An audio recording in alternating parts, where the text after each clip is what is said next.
या रब्बि सल्लि व सल्लिम दाइमन अबदन अला हबीबिका खैरिल खल्क़ि कुल्लिहिम वल हबीबुल लज़ी तुरजा शफ़ाअतुहु लिकुल्लि हौलिन मिनल अहवालि मुक्तहिम।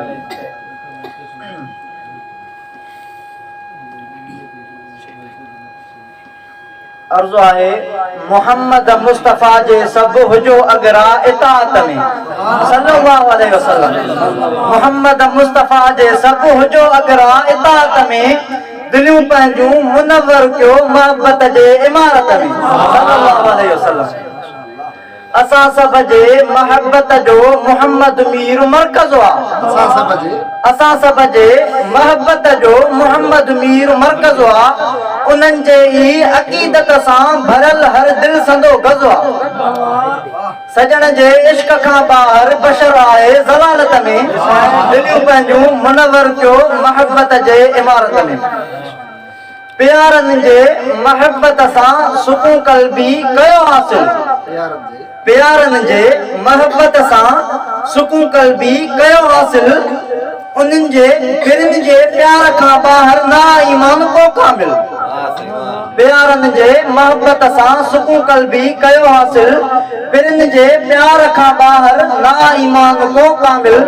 कबूलन प्यार ही आहे इलाही जी अदालत में सल्लल्लाहु अलैहि वसल्लम। कबूलन प्यार ही आहे इलाही जी अदालत में दिलियूं पंहिंजूं मुनव्वर कयो मोहब्बत जे इमारत में। रखो नातो निहायत नीह जो महबूब साईं सां। रखो नातो निहायत नीह जो महबूब साईं सां। हुजे मज़बूत सो नातो जो आ जानान जानीअ सां। हुजे मज़बूत सो नातो जो आ जानान जानीअ सां। जनाबन जा जियाला सब खुदा जी थी हिदायत में सल्लल्लाहु अलैहि वसल्लम।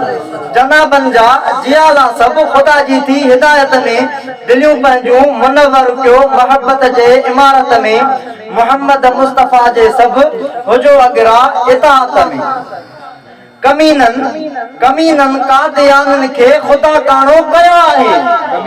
कमीनन कादियाननि खे ख़ुदा काणो कयो आहे। उन्हनि जो रब हमेशह लाइ ठिकाणो बाहि कयो आहे। कसम रब जो समूरा कादियानी थी हिमाकत में दिलियूं पंहिंजूं मुनव्वर कयो मोहब्बत जे इमारत में। मोहम्मद मुस्तफ़ा जे सब हुजो अगरा इताअत में।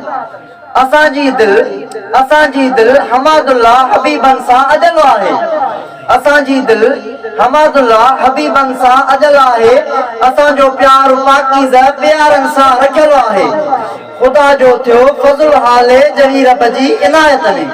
ख़ुदा जो थियो फज़ल हाले जरी रब जी इनायत में दिलियूं पंहिंजूं मुनव्वर कयो मोहब्बत जे इमारत में। मोहम्मद मुस्तफ़ा जे सब हुजो अगरा इताअत में।